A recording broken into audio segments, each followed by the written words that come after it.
Good evening, everybody, and welcome back into the Dota 2 Canada Cup Season 6 group stages. We have our last game of these first three games of Group A, at least for tonight, on tap. It is Friendship, Dedication, and Love. What a name that What a is, or name. FDL. They'll be, of course, playing from the open qualifiers up against Digital Chaos. And this one should be interesting, of course. This is presented to you by moonducktv. Make sure you follow us over here on Moonduck and continue to follow the Canada Cup action. But we are going to get into the draft. It is underway. Like I said, it's DC versus FDL. Of course, my name is Maut. Joining me today is Pitmunkle, the observer and producer. We have Maut Pex on stats. And Purge, how do you feel about this game and how do you feel about FDL, or their name for that matter, Friendship, Dedication, and Love, as they go into this one? I think FDL is a pretty stacked team. They're a bunch of very talented players. Maybe one downside is that some of them are in the UK, so their internet or their leg might be a little higher than DC's. But I know there are a lot of friends. They have good chemistry. I'm sure they have the talent to take it to DC here. So DC's got to be on their best game. I've heard Rhyme has been quite the up and coming caster, at least from what I've heard today. And I've known Corey for a bit. 04, like you said, he's on there as well. Is that Bisa? I can't remember. Is Bisa the Bean? The Bean is that... Bisa. Corey okay. told me the roster. Okay. He's the only one that's not tagged up accurately. All right. Well, I mean, there's always going to be one in a Dota 2 game in NA Dota, but what are you going to do? They'll start off with the Darkseer pick. I mean, you basically just have to find out before the match starts about who is who. Otherwise, you're just sitting there for half the cast I don't actually know who these people are, but I'm pretty sure that I am a man of with the rocket pick is Bulba, and he is. Yeah, thank God for that. I mean, it kind of came to fruition when they started picking their heroes. Like, oh, it is Bulba. That's who he's Feknicked as. And oh, Constant Sorrow as you are. You know, why would you ever change your name? I'm not sure. And they just like to make it difficult for us. There's no need for me to complain, I suppose. Is we've had some pretty good games. That first game was really good. Unfortunately, kind of ended a bit quickly. I think it was looking like it was going to be a long, drawn out game, them between Digital Chaos and Elite Wolves, but it kind of just ended sort of abruptly. And then the second game, well, we don't even need to talk about that. We glossed over it rather quickly. It was a 22-minute game. So Digital Chaos, this is going to put them at ease if they can take a win here against FDL. And I don't think it would guarantee them a top 2 spot, obviously not yet, but it would certainly help them along the way. And they'll start off with the Queen of Pain and the Undying.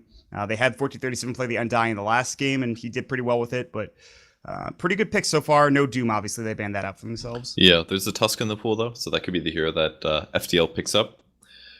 It's the hero's not amazing against Queen of Pain since she can obviously blink past the Ice Shards. Undying might have to worry about it a little bit because he can get bursted down fairly fast, but the same vein, Tombstone is very good against that. I feel like the main thing that makes Tuskar overpowered is his ability to chase people and prevent them from escaping. Just by using long-range Ice Shards or Snowball to catch up, that's what makes that hero really strong. And a Winter Wyvern with the Darkseer pick, as we saw from Modpacks on the stats, those two heroes together actually make them lose more often, which is very interesting. Yeah. But it wasn't a huge percentage, but they don't have the most amazing synergy. And I think that's mostly because of the fact that if you are Winter's Cursed, or if you're attacking a Winter's Cursed target, you take 30% of the damage that you're supposed to take, which in most cases I feel is a detrimental thing in a lot of cases if you do have AoE lineups. So it almost feels like the Winter Wyvern's like, I'm going to slow you with my Arctic Burn, which does a lot of damage over time. And the Darkseer's like, I want to run at you with my Iron Shell, but they can never quite get together. So it's as few heroes, and like you mentioned, the Winter's Curse obviously is a big factor in that as well. It's not really surprising to me that their win percentage is so low together, but what is surprising is that FDL does not go for the Tusk, as you mentioned. In fact, it's not been banned yet at all. I mean, this is a hero that, especially in the Eastern scene, teams value very highly. The full position Tusk is amazing for the Chinese players like Garter as well as MMY, but it just maybe hasn't had the same impact over here in the Western scene. The hero definitely scales down late game. I think there are many heroes that are better than him in the late game. Obviously, Snowball's amazing for dodging spells and disjointing attacks and resetting fights, but other than that, the hero definitely peaks off in the late game. His early and mid game presence is unparalleled as a roaming hero compared to many other heroes, but his late game is definitely not the best. So I think that may be the reason that not every team wants to go for him. Yeah. He takes a little bit of a high skill cap as well. You have to be very have intricate knowledge with the hero, and because they're against the Queen of Pain, they may just not even touch her. Yeah, that's true. The Tusk is probably going to get through this entire hero pool. I'd be maybe FDL could pick it here, but maybe not because of what you just mentioned. Digital Chaos do pick up the Shadow Shaman more than likely for AUI again. He played that to, I wouldn't say perfection, but he played it very well, going for an interesting scale build. Ether Shock, 2 points in Shackles. Provided them a couple of kills, and he got a very quick blink in Ags, but I think that was just because of how the game was going. So yeah, it's their solution versus Darkseer. I think it gives them good lane control. But the Sven pickup, I'm not 100% sure I like the Sven just yet. I guess you can talk about cleaving Winter's Curse targets, but again, that damage is reduced. Sven is good at giving armor to his allies, so I guess the Shadow Shaman wards in some ways aren't going to do very much, but Shadow Shaman has a lot of disables, and Sven is very weak to that, so I'm not a huge fan of the Sven pick right here. I feel like it doesn't accomplish a huge amount. Queen of Pain can just kite him very easily as well. I don't know, I don't see how the Sven pick fits with the FDL draft here, but they may have something up their sleeve. Maybe more combos. It just feels like the Sven needs too much almost. Blink Dagger, BKB are the two most common items that you're going to see on him. And then sometimes you'll like go for a more farming oriented build and go Helm of the Dom. Mask of Madness is picked pretty often, but it just feels like you said, you're going to get kited. I mean, you're going to get kited by Quap. The Tombstone's going to be pretty annoying to deal with. Rasta gets a Hex. I mean, you need a BKB this game, and even then you're still going to get roared as they pick up the Beastmaster. But this is what I'm into. The Invoker pick coming out for FDL. I'm down for this. This is fine. I would like to see Quas Wex, I think, on this Invoker. I agree. Due to the very mana-reliant heroes on DC, Queen of Pain, Beastmaster, Shadow Shaman, Undying, all of those guys are really reliant on their mana to be strong. So I think that would be the best situation. It would help minimize the disables that are coming out on Sven, if that mana is drained. And they can do other combos like Vacuum into EMPs and things like that. They can get a little bit extra value out of the Invoker. They are a little bit weak on range disables, similar to what we saw last game. And I feel like DC is going to be really happy with their draft now. Maybe the Invoker throws a little bit of unpredictability in the lineups, but DC pretty firmly has the much stronger early game right now. So the only difference is what is your carry going to be? That's the thing. And I really like DC's lineup just because of how much it does against the Sven. I mean, you can even War Trap him, for God's sakes. They've just got so much to deal with, this Sven, at this point. The Invoker is going to have a big game. Early game, Invoker versus Queen of Pain might be a bit rough on him.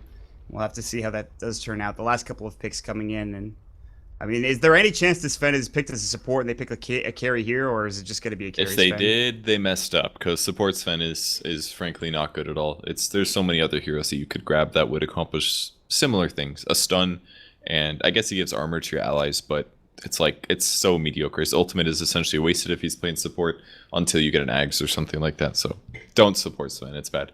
Okay. So I think FDL really needs a support that has a range disable, that can maybe stop DC from running over them. Something early game, very effective. Maybe some roam potential would be good as well, but they just don't have the best lockdowns right now. Queen of Pain's probably going to have a pretty easy game here, so maybe they'll grab Rubik, Vengeful Spirit, something like that. Something strong, fairly strong in the early game is really what they need. I think the Invoker is going to have to go for an Orchid in this game, and even then the Quap's just like, all right, I'll get a Yules, and that'll be the end of that. You're not going to be able to silence me. Well, I mean, they have the stun, obviously, from the Sven. There is some lockdown, but not quite what DC has, and they still have plenty of time left in reserve time to see what they're going to go for the safe lane pick, and they have every option other than the Jug at their fingertips. Obviously, the Jar has been taken out as well. But everything else is in the pool. I mean, I don't know what you maybe not a PL against the Sven. Definitely not. I'm trying to rack my brain and think what's the best safe laner here. They could go for Alchemist works too. They can even safe lane the Quap and maybe even send the Alchemid too, which I think he won't get punished that heavily against the Invoker. I'm not sure about this matchup actually. Not quite sure. It depends on the second support from FTL. If they can gank Alchemist a lot, then Invoker will be good because more right clicks means more cold snap procs. I think they could easily just put the Quap mid, put Alchemist safe lane, go standard minus armor. I don't know if you want to do minus armor build this game. You see, this is the first pick from DC that makes their lineup slightly inferior against Sven because the Warcry that Sven's putting out is going to counter a lot of the minus armor that Alchemist does. Right. So if he goes the Radiance build, I would say that would be decently effective this game. But the evasion, the Solar Crest will be really good against Sven, at least if you get that in the early game. So we'll see what build TC does, but I think the general consensus right now is Miracle's build that he was performing at the Frankfurt Major, which is SNY, Solar Crest, Blink Dagger, that is the go-to Alchemist build, the best Alchemist build right now. It gives you better battle potential and better ganking potential, where the Radiance Manta one is just pretty cheesy. So Lena's going to be their pick. It worked well for Yawar, but he was playing it in the mid role, obviously, and so the Lina is actually going to be, I think, in the support position with, of course, Bisa playing the Sven and the carry. So this is interesting. They have good burst between FDL, okay burst, I should say, and the Alka is going to be played by Yawar, and he can still go in that safe lane, but we'll have to wait and see. I mean, there's a lot of options here. I kind of like the Lina. It gives them pretty easy roam against Alk. Lina support plus Invoker should be able to kill Alchemist in the mid lane. Sven is still going to be in a weird place because he's never going to be able to... I just don't see him out farming the Alchemist, basically. I feel like in a 1v1, Alchemist is going to be able to kite and deal with him very easily. So I like DC's lineup, definitely. It gives them more lane opportunities. Their ganks are a little bit more straightforward. Pause so we can't see flags. This is the worst. Well, I mean, So, you're going to have to deal with it. Wait, does that just mean, like, base flags? I believe so. Okay, well, I'm sure that's really important. I'm sure they have a really classy flag on their team. Everybody knows that all brand new teams that are made for... I mean, maybe they're trying to be real serious about this team because they have a very good lineup, but... like Mason's Hentai Playhouse, what a great team that was. It wasn't even really much of a team. It was more like a team you use in frickin' FPL or NEL or something like that. And I'm sure they had wonderful flags and base art. Can't wait to see it, if we do get to see it. Again, this is our last game of the night. We'll be starting tomorrow at the same time, 7:30 Eastern. We'll begin with Mischief and Elite Wolves, but for now, the game is going to get underway. Let's see. Do they even have flags? FDL? Hello? Where? I don't see flags. Where? I'm not seeing you ping or anything. I don't see them. Well, we lost. There are flags, but they're the regular flags. He just... All right. All right, I don't see the custom flags. Hopefully you at home can see it. I'll check the stream in 2 minutes. So, great stuff. Can't wait to see him. All right. Underway. So Corey's playing offlane for him, and it looks like 04's on support, Bisa's playing carry, Rhyme is mid, and their last player was Franz, playing the Winter Wyvern. Yep. He gets a ward down, but it is spotted by the raiding team, so they should be able to de-ward that one. A little greedy of Corey not to TP to his lane. It's kind of something you have to do recently. They pinged like exactly where that was, but I don't even think they have a sentry ward, do they? They don't. Not that I could see on the map. And they'll have to buy some for DC. Who has the money here? Alk obviously not going to buy it. Ross is poor and Beastmaster's poor. Let's see. What's their other support? Undying. Undying is getting him ferried out now, actually. He just bought the warden and Mango. He's ferrying him out. So that'll get de-warded rather quickly. So this makes this lane even that much more dangerous for Corey down to this bottom lane, which we'll see what happens. Especially against the Shaman. It's a very good support counter. You can very easily disable him on his retreat, and you have a really good nuke with...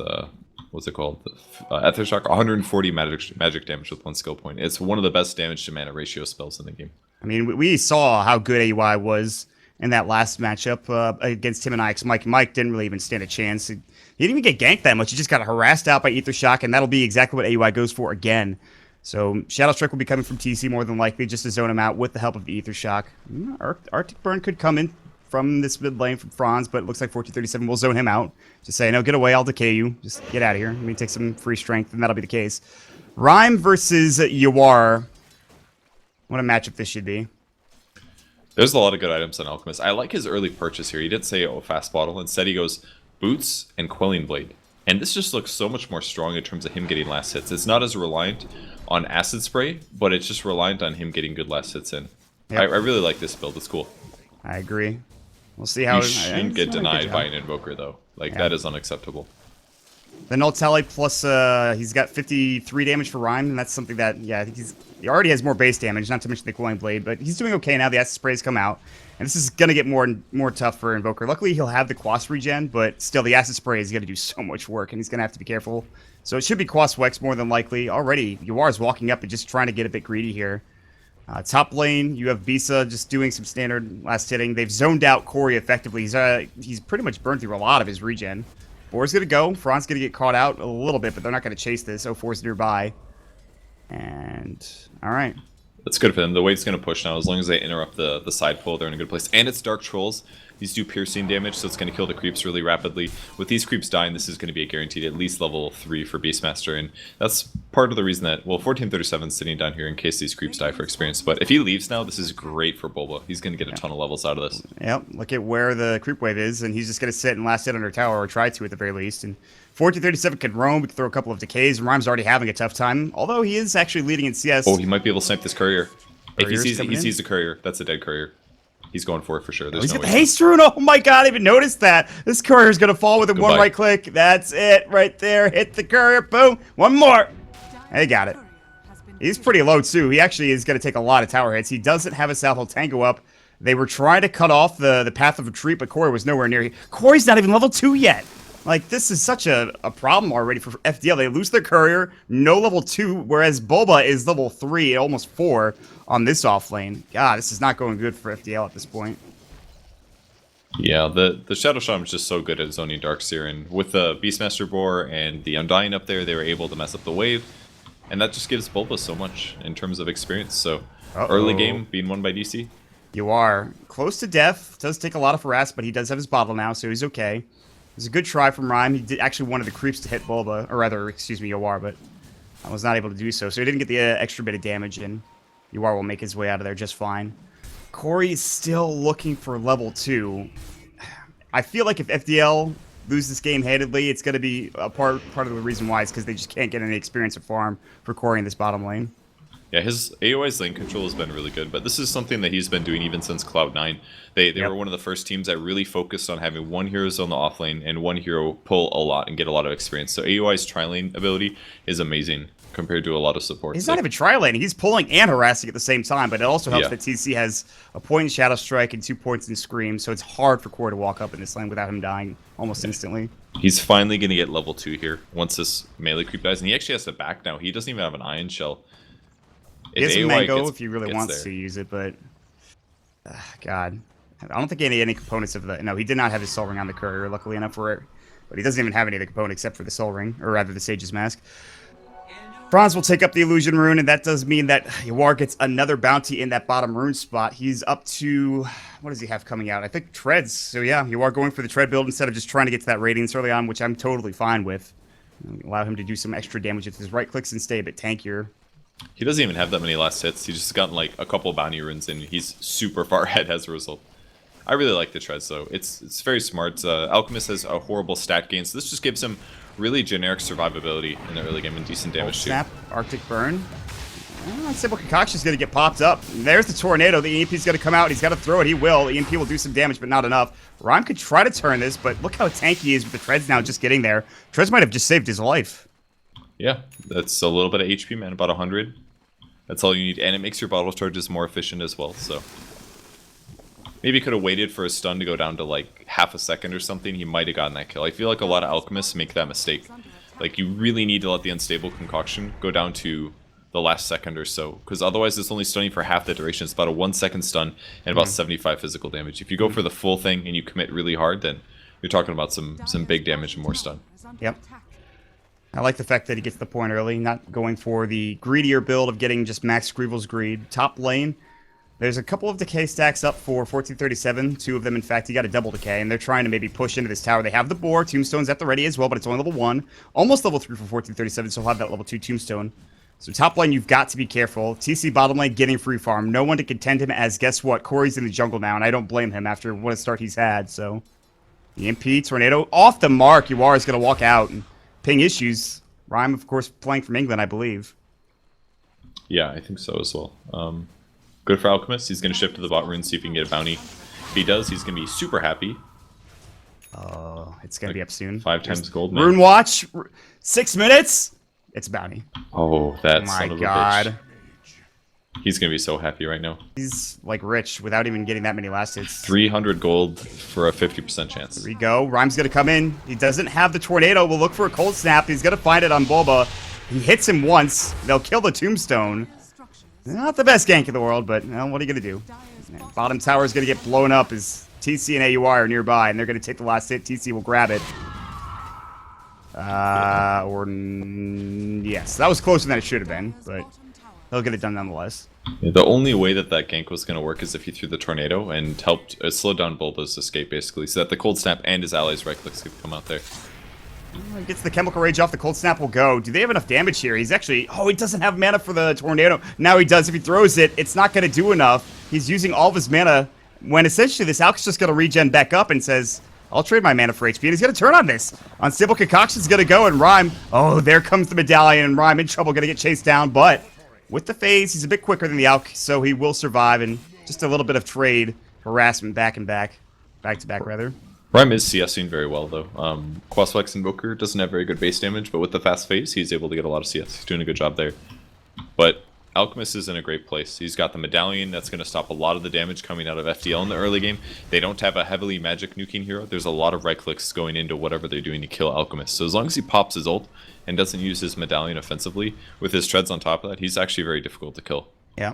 The tread pickup, which stopped the gank earlier from him going down, at least helps in part. Now he's just going to work at this tower. He's not afraid. He knows he's got reinforcements coming from behind. There's going to be the Arctic Burn, but it's just the Franz, and they actually might bait this. You can see Yuara sitting close to the tower. Might have baited too hard. TC is going to get spotted by an Observer Ward down here, which was placed in a nice spot. And they just placed it too, but they do not see Bulba, and Franz is going to get roared up now. He's got no Cold Embrace. He's level 3, and this will be a free kill. Jump and scream, and that is first blood. 8 minutes into the game, and that's your first blood. Well, okay. So one of the most dangerous things about Queen of Pain in the safe lane is that her rotations are just so stupidly easy. You can TP to any lane, and then you have to worry about the Blink Dagger at that. Yawar riding good on the map. He's going to be happy about this one. He's having a great game. He's like, I'm an Alchemist right now. I've gotten like 5 bounty runes in a row. Life's good. It's just, you can't stop me now. That's some good stuff right there. There's no way he doesn't have good penmanship. Did you see how well he wrote good there? Yeah, that was sick. Amazing. I don't even know how he did that with the mouse. I write like a 4-year-old on the map, dude. I'm not even going to try. I kind of want to try to write, but I know it's going to look awful. TC has an Invis rune looking for Corey. Rhyme is Invis as well with the Ghost Walk, or at least he still is. He's got a smoke, actually, not the Ghost Walk. And TC's he really wants this. He's even going to see 04 walk up with his own smoke. And they even see Rhyme coming down here as well. TC hasn't picked it out yet, but they should notice that he's there, or at least walked away with the day vision. Killing Corey's tough. Yeah. Wouldn't do enough. He could have killed 04 maybe, but 7 armor on Darkseer, that means your right clicks do much, much less than you need. All right. So you waste a little bit of time, but not that big of a deal. So let's put this into perspective. There's 1 kill at 9 minutes into the game, and there's already a 5,000 net worth advantage for Digital Chaos.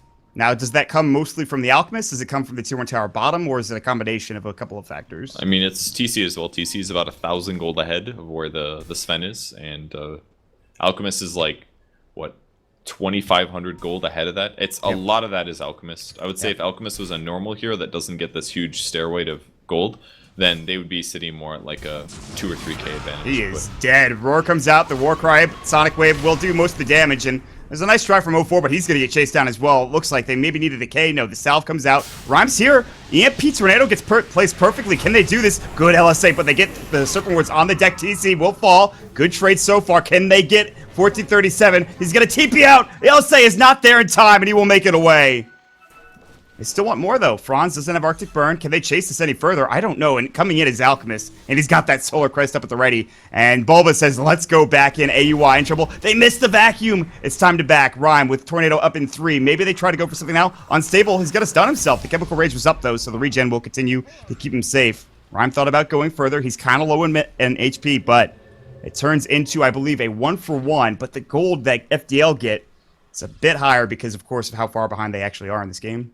Yeah, the Tornado EMP absolutely turned that fight around. That looked like a dead Tier 1 tower if he didn't land those disables. Because it scored him a couple kills, drained the mana of AUI, for example. He put his wards down because he was afraid of getting completely drained. And then the wards got wasted as well. So that was the biggest snowball that they stopped right there. And it's really important that they did defend that tower. Because if they just would have started taking Tier 1 towers like they did in the last game, their gold advantage would be Alchemist plus tower advantage. And that's just something that's really hard to match up against. Yeah, I mean, how are you supposed to deal with that? The Sven is not even coming close in matching the farm of not only the Alchemist, but even the Queen of Pain he's still struggling with. Rhyme is kind of keeping them in the game for now, and with Quaswex, he'll do so for a while, but at some point, BKBs or other items are going to come out, making it even more difficult to deal with these DC heroes, so... He has gone for the max Great Cleave build, so this is going to allow him to farm jungle camps really rapidly. He does need some lifesteal. This might be it. Yeah, that's going to be it. That's going to be his Helm of the Dominator. Yep. You just need the item is so good right now. Like Mask of Madness used to previously be the consistent build, but there's too many stuns and it's a little too dangerous. The payoff isn't quite good enough right now. And he gets armor from this, and the extra creep is always really nice to have. Yeah. This creep he grabbed 2 mana per second aura. That's pretty amazing. Yeah, that's pretty nice. Top lane still getting invaded by 1437. They have the Hawk up, and now Necro 1 is done as well, so the zoo is starting to be built for Bulba. In the meantime, they're going to give complete farm for Alchemist into his own jungle. He'll find a double damage rune on top of that with 2.6k gold. And now, is the build after this you get Radiance, or do you just continue on and go like something else, another item, for example? When Alk was first played in the pro scene, I think it was... Oh, is it gank top? He's fine. He's fine. Never mind. The roar just kind of... when Elk was first played, they would go Solar Crest into Ags for your team. That was Secret doing that with Eternal Envy. But then they went to Radiance, and now what they're doing is more of like a SNY agility build. Oh, they're going to find AUI. Clearly they wanted TC, but there's a TP coming in. They're going to find AUI. He does have the mana, but he can't get the wards down. Now there's the Tombstone on the deck. They need to get out. There's the Cold Snap on TC. He's got the Sonic Wave. He'll throw it. It'll hit on Rhyme, and that's it. And jumps in. Scream of Pain. The stick is up as well. Rhyme going toe-to-toe. TC in trouble. He's got to blink out in 4. And actually the slow for the Darkseer getting owned, and he gets destroyed by 1437. The Decay and Scream of Pain coming out. They will get a 2-for-2 trade, but the biggest kill, TC, still on the map. And there's the Shadow Blade up for Alchemist. He's going to turn and go in. Here he goes. Wants the support. Acid Spray. He won't get Solar Sven. Crest. Yeah, that's, I mean, even with the Acid Spray and Solar Crest up, it's just pretty tanky if he has that Warcry going. He had the God Strength too for some reason. This is basically the purple build for Alchemist. SNY, Shadow Blades, maybe a Blink Dagger. You initiate on your opponents, you have minus armor, and you have ganking items. It's very different than the Radiance build, and generally thought of as better, especially against a Sven. Radiance does very little against Sven. You want a way to be able to kill him by single target damage. So I think it's arguably the better build. Ganking Alchemist is a much bigger threat. It's a hero with a stun. Like, you don't have to go Radiance and just split push all day. It's a little bit better if you also have the bottom threat. lane is going to get ganked. Oh, the War Trap! Rhyme's in trouble. The Shackles will come out. AUI's going to turn this. Can Rhyme stay alive? He'll get the kill. Can he get out, though? The Unstable Concoction getting charged. There's the Acid Spray. The stun's about to fly. He stunned himself, and he'll die to the creeps. Oh, that was scary. Yeah. I was like, he just let his kill get away. I'm surprised he broke in Biz rather than hitting. I was a little surprised about that, but... Gets the kill. Level 11 now. 2 points in stun, 3 points in greed. And he's going to find another bounty rune. And he's 0-2. It's not like, you know, he's been involved in a ton of kills, but getting a couple of assists here and there, plus the bounty runes that he's gotten, like every... Rune control is the biggest issue with this hero. I feel like you give him all these runes and suddenly you're in a world of hurt. This Alk's up to 1800. He's got a Shadow Blade, for God's sakes, and you already mentioned SNY. Come on, even get a Silver Edge later on down the road if you really wanted to. And there's a Necro 2 already done for Bulba. The summons, man. This is difficult because they can't stop the push once it starts coming here. They need some really good team fight from Rhyme. Now the Unstable Concoction getting charged. Didn't see him. Sentry. The stun comes out, but Yuar's actually in a lot of trouble. But do they have the damage? There's going to be the stun coming out. The right click with the God Strength, more than enough. It looked bad for a second, but now the Tornado coming in. Will catch TC. EMP on the deck, but TC's got Blink in 1. Does get away from the EMP in time. But still, the Alk goes down for nothing. That's a huge kill. How much gold did that net them? 1,378 of that went to the Sven, excuse me. Yeah, that's pretty good. That's a nice advantage to grab. He's really trying to get some solo kills, but the reality is that there's only like 2 heroes that he can justifiably kill. It's either Lina or the Winter Wyvern. And they were sitting close to the Sven, so he can't go for any of these cores. I just don't see him killing either Invoker or Darkseer or Sven. He's ganking a little bit too much. He's trying to force things, and it's not working. Agreed. Hissange, the Alchemist Hissange coming out rather soon. You've got options. It's the Silver Edge or the SNY. But, well, what'll help will getting Roche, and that's exactly what's happening right now. You have the Inner Beast Ore coming out, the Serpent Wards, the Summons on the deck, and a Tornado EMP would be pretty good here, but I just don't think they can contest it, especially with the Solar Crest and Acid Spray. Look how fast this Roche dies with not any real right clickers, except for the Serpent Ward's going to work. And it's going to be TC grabbing the Aegis. He's got an Inner Beast, man. Every hero's a right clicker now. Yep. Suppose that's true. So when TC gets his Orchid, then their gank opportunities are going to open up a little bit more. They've got 3 towers killed, so they have the pressure on their opponents. They've defended their towers. DC is in firm control of this game. It's not going to be a 22-minute like the previous one, but I see them getting a lot of kills. Yep. I think the choke out is definitely plausible as well. They start pushing down towers and keep them heading inside the base. And FDL have to take advantage of actually being able to utilize their own jungle right now. They do get a Yules out on a support Lina, which is really good for how this game's going. Yeah. That's 0-4, man. Guys, oh, he did go for the solar, or the Silver Edge. Kind of an interesting choice. There aren't really any passives that he's trying to stop, but it does reduce the damage output of whatever hero he hits, and it increases that's going to be the Sven. damage. I think that's going to be the Sven that he goes down with the Silver Edge. At least that's what I would do in this situation. I'm usually not a huge fan of Silver Edge rushes, but on Alchemist it's alright, because he was going to probably buy an SNY anyways. And this way he doesn't have to resell the SNY later. Yeah. We'll see if it works out, though. I don't have a huge amount of faith in it. He smoke up with 1437 and AUI 2000. AUI getting ever so close to that blink as he's want to do. There's going to be the Orca now done for the Quap, who's blinked in and is ready to go as well.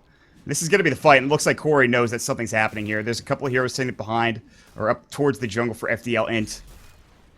See if they can maybe defend this. Tornado sailed through off the mark by a mile. Now that thing's on cooldown for 26 seconds. That's one of their biggest teamfight abilities. He's going to get jumped on. TC. There's going to be the Orchid, yeah. Yules will come out. Good mech. And actually, LSA, it'll hit. They get the vacuum. Laguna Blade, TC done. But he does have that Aegis.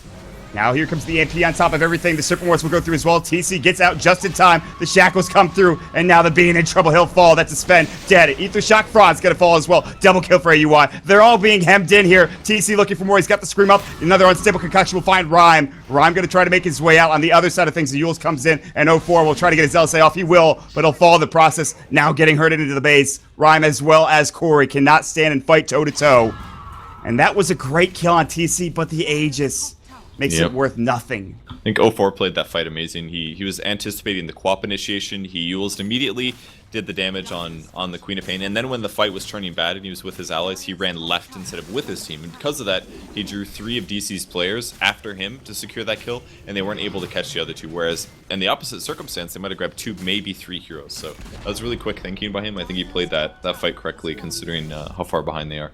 Yeah, and that kill, if it had not been the Aegis, would have been huge as well. TC, of course, has been doing so well this game, and it's just, and especially they didn't have the Tornado, I think, at the tail end as well, because Rhyme used it earlier, and Beast is just not farmed enough. He's trying to get to that SNY, and that's not even, I don't even know if that's going to do anything to some of these heroes, maybe with God Strength, but they're going to TP bottom. That's the issue with Sven, man. He needs BKB to be useful, but he needs other items in BKB to not get kited as much. He needs a little bit of lifesteal, ideally, so he can farm faster and just AFK in the jungle. He needs sometimes an SNY so that he runs faster so he gets kited less. Like, Sven is a hero that needs 1 or 2 items. Here comes the Yules. Blake was going to come out. Great Hex from AUI. There's the Winter's Curse, and they're going to get TC as well as AUI. It looks like the Dragon Slave will get it done. That was beautiful. Great spacing in that Winter's Curse. The Hex came out on 0-4, and I thought for sure that gank was going to get blown up. That is not the case. That's a great 2 heroes to grab. Queen of Pain especially, and when you're losing like this, ganking is by far the best way to come back. So just taking 2, 3, maybe 4 heroes and getting a double kill like that is massive for FDL. Yep. And Beast is he's on the outside looking in, he's like, man, I wanted a double kill. I wanted those kills. I would have gotten so much gold. Instead he has to farm mid. If they can get this tier 1 tower, maybe he will be, now they backed up. They're actually going to gank Bisa mid instead. This is very frightening, but there are some heroes rotating over for FDL Int.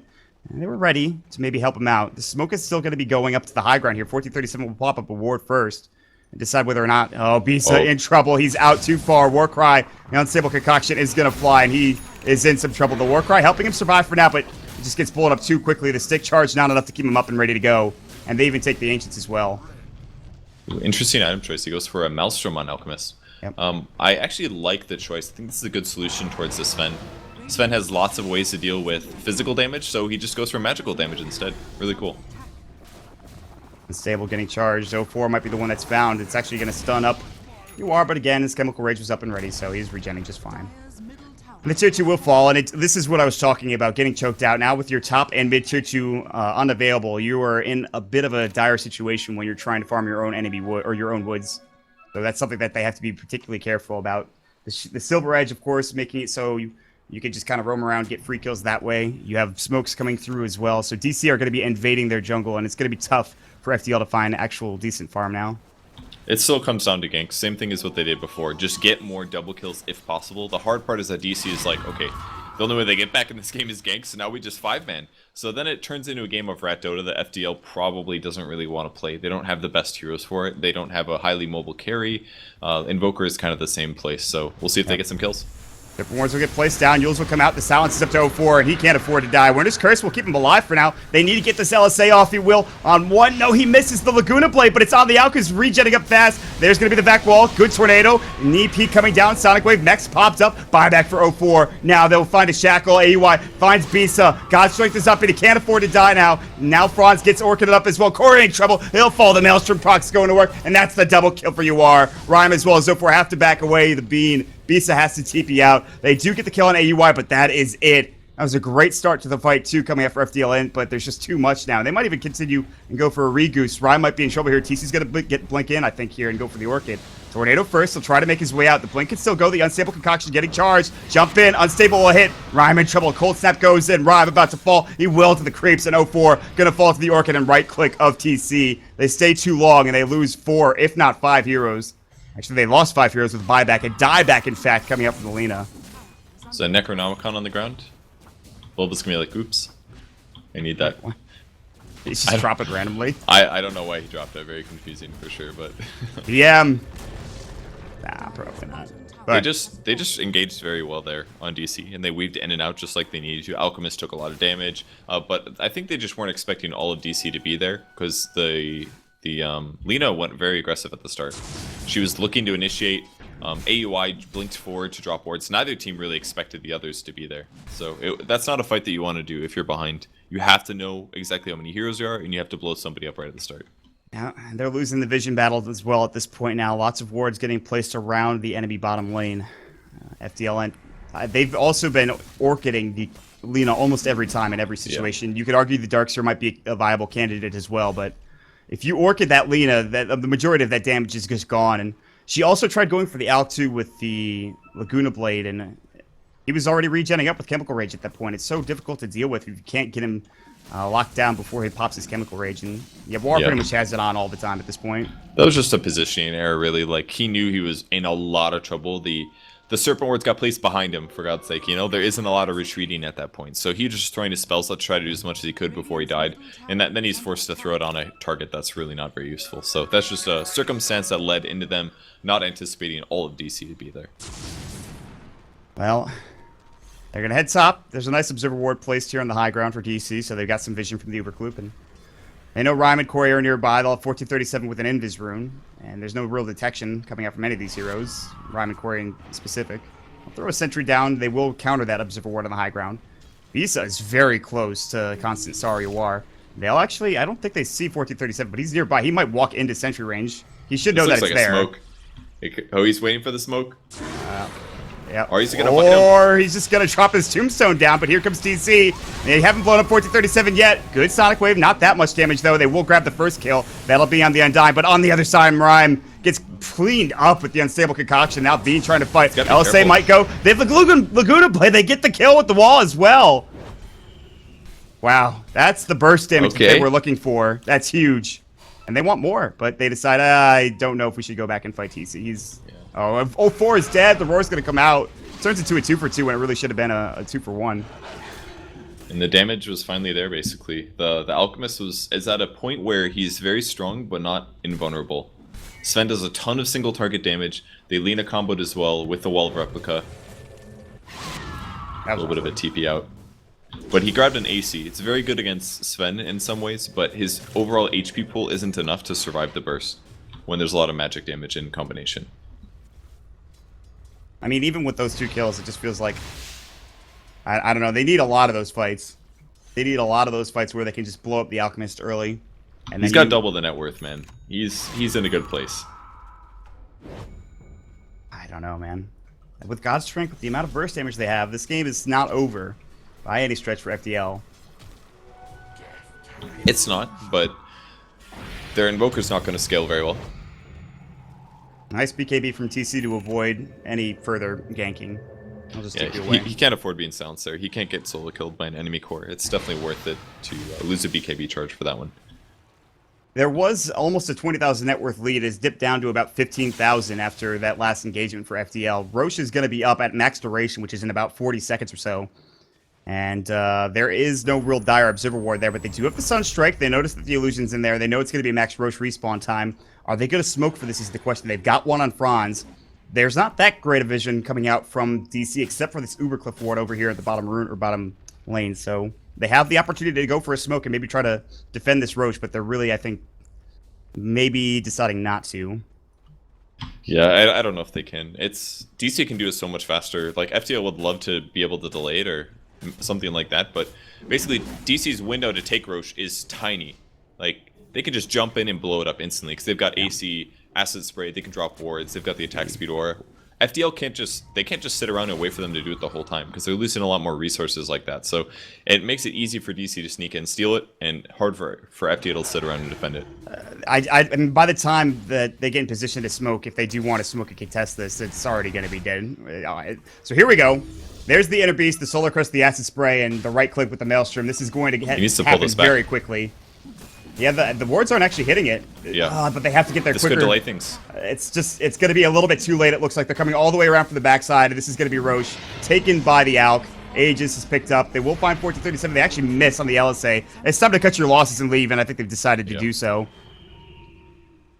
You have to get there on time. And they did have a window because of the wards being too far back, and you are not pulling Roshan into it, but they don't get it. Aegis is up now, and their solution, which is basically kill Alchemist right at the start, it's not going to be there anymore. Yep.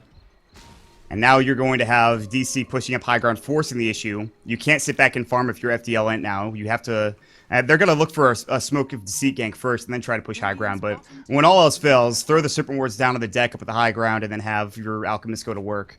And even if you try to blow them up, there's a good chance you're going to lose a tier 3 or Rax in the process. But they smoke up. Corey. Corey actually blinks away. He's going to Shadow Blade. Throw up the Unstable Concoction. Doesn't actually get in front of Franz, so he can't throw the Unstable. And they don't even know how close they came to... Oh, they see Bulba and TC walking through. They know they have to get out now. The Smoke of Deceit gank just wore off. Franz has to get out, but he has no TP. They need to all leave. Everybody's on CD for TP. They're going to just go for 1437. The Orchid's going to come out, and he'll die. Good neck. Keeps him up and ready. Now the Sonic Wave comes out. 04 in trouble. Now he actually gets healed up as well with the own mech. I believe we're stick charge. EMP will fly. And it does turn into a 1 for 2 or 1 for nothing, but here comes Alk on the backside. They need detection.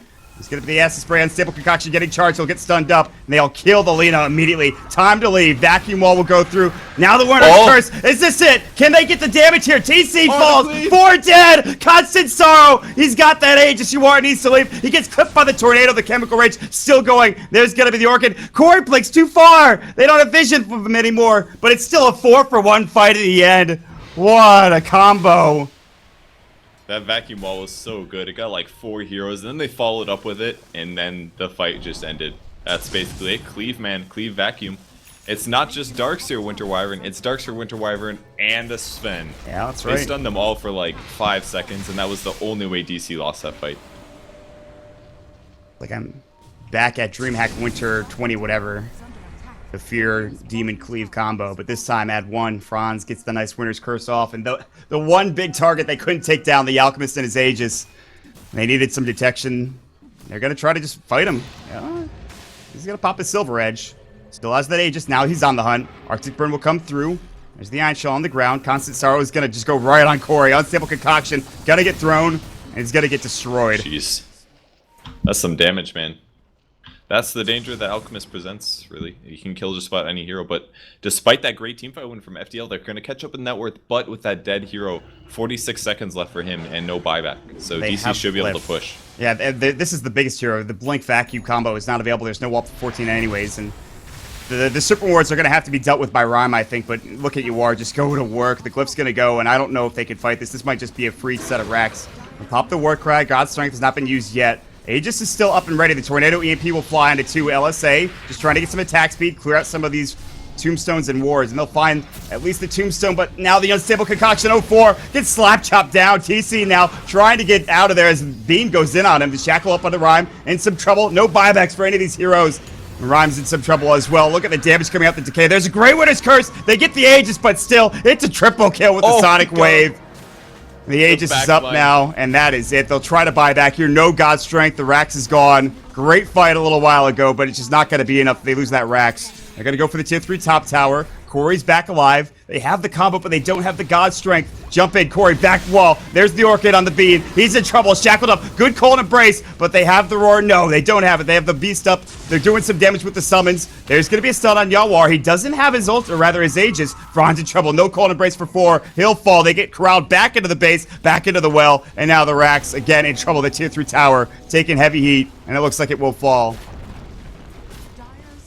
Milner's on the way. But I don't know if they can stop him here. They don't have ultis for a bit. Yeah, this is it. They lose a range Rax, and then they might only lose that at the very least. They might be lucky to only lose that anyway.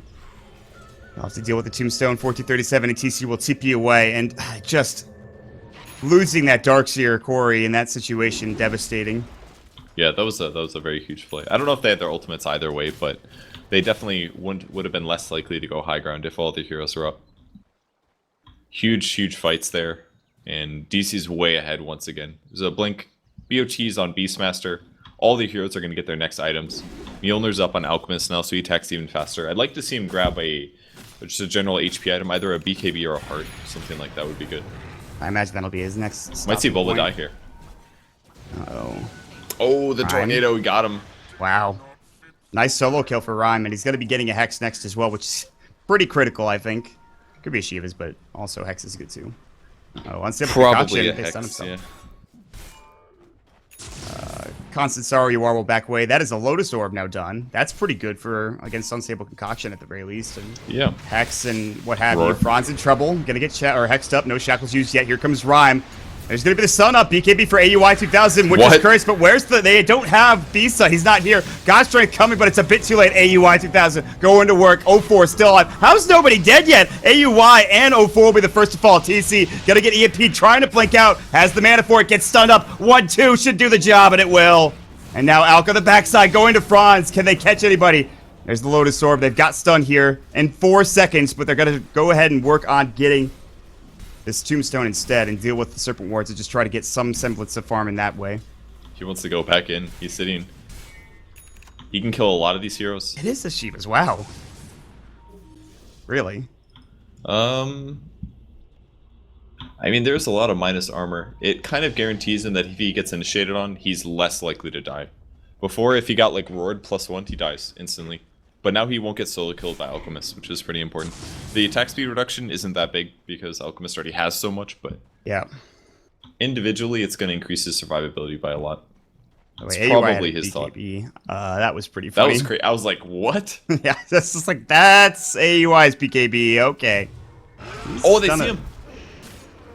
Uh-oh. Rhyme is most certainly dead here. It helped, but didn't save his life. No. That's a big sentry ward. He had to walk that way. He's in a buyback. He's dead for 66 seconds. And they're just going to go and push again because they have Serpent Wards up in 33. That's probably a Rax, right? I mean, maybe you could fight with your combo, which do you have it? In like 5 they do. They've got it. They could do stuff here. It's all about the Sven, Darkseer, Winter Wyvern. They don't need the Invoker Look at the smoke. All right, this smoke is going to mean that they're going to like lose this tier 3 tower because they don't have Glyph. So they need to get there now. They're going to find TC. They find TC though. There's the BKB, that's that. That is that. Now they're going to go straight for the Rax. Actually, BKB forced out. Corey will just take the brunt of these creeps that'll get Splinter Blasted, and that BKB forced actually pushes them off the tower, but guess what? Rax top is getting ratted down by AUI 2000. If they commit to top, then they're going to lose bottom. If they commit to bottom, they're going to lose top, and it looks like they have to just, you know, cut their losses and say, here, take the melee Rax, it's fine. But top was almost gone already, right? Yeah, it was very close. But now bottom's in trouble. The melee Rax getting slap chopped down. Vacuum comes out. There's no Winter's Curse, and that's going to be down for another 25 seconds. Rhymes up in 23, or rather in 3. Force forward. Visa actually almost getting caught out. They're struggling to hang on at this point. 20,000 net worth down, and it feels like, yes, they can win team fights, but how much is that actually going to give them? It's probably not going to be enough, but they just need to get another fight like they did before. They can do it. They just need the Wombo combo. It's even harder now because there's a BKB on Alchemist, so if he gets stunned to start the fight and then thrown into the combo, yeah, they could win the fight completely. But that's how it's got to be. The BKB, if he's able to choose when to initiate, DC is going to run over this fight very easily. Yes. I'll just wait for another Roche, which will be at about a minute and 20-ish seconds or so, I believe. Yuar now has the BKB, so that's the biggest thing. We got a Sacred Relic. I know exactly what that's going to be. Is it that time? I mean, if he gets it has to be. the Rapier and they get a combo, they win the fight, right? There's no way they don't.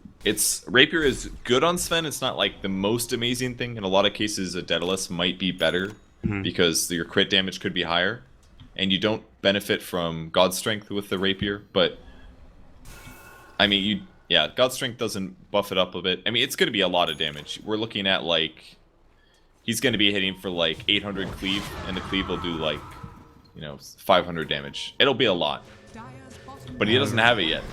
I mean, yeah, they have to defend now, though. They have to. The Glyph gets forced out. 1437 has the Tombstone on the deck. They're going to try to take it down, but he might just heal it back up. 1437 is going to get stunned. There's the Tombstone dead. Now BKB is getting popped up, and there's going to be the Winner's Curse. The roar comes out. He's going to stun himself. It looks like no. He gets it off of the core just in time. Sonic Wave on to 3, and now this looks to be the end.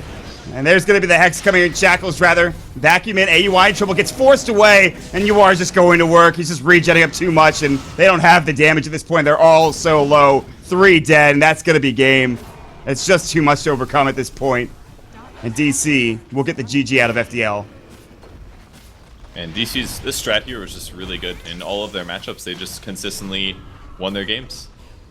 At least game 2 and game 3, they looked really strong. Put a TC on a core that can roam.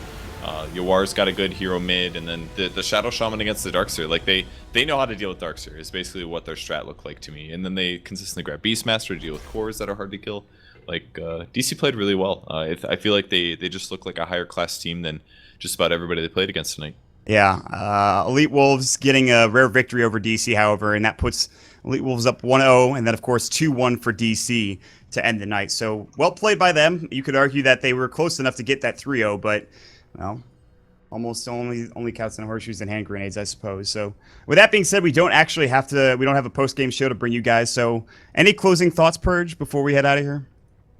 I just want to say that I love you. That's all. I love you too, man. Thanks. I really needed that.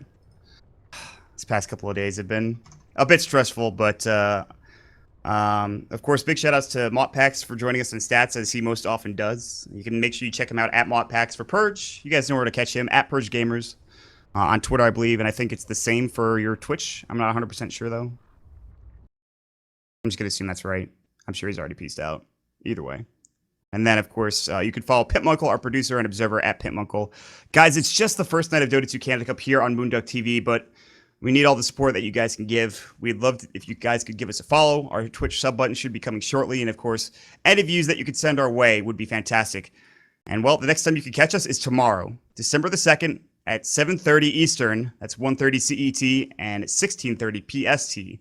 And the first game to start it off will be Elite Wolves versus Team Mischief, followed by Elite Wolves versus FDL, and then FDL versus Team Mischief. So a couple of big matches to decide who goes through in the groups here for Group A.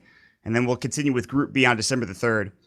Of course, make sure you show all our sponsors some love. There's a giveaway over on the Twitter for Dota 2 Canada Cup, which is twitter.com/Dota2Canada. Go ahead and retweet and favorite that.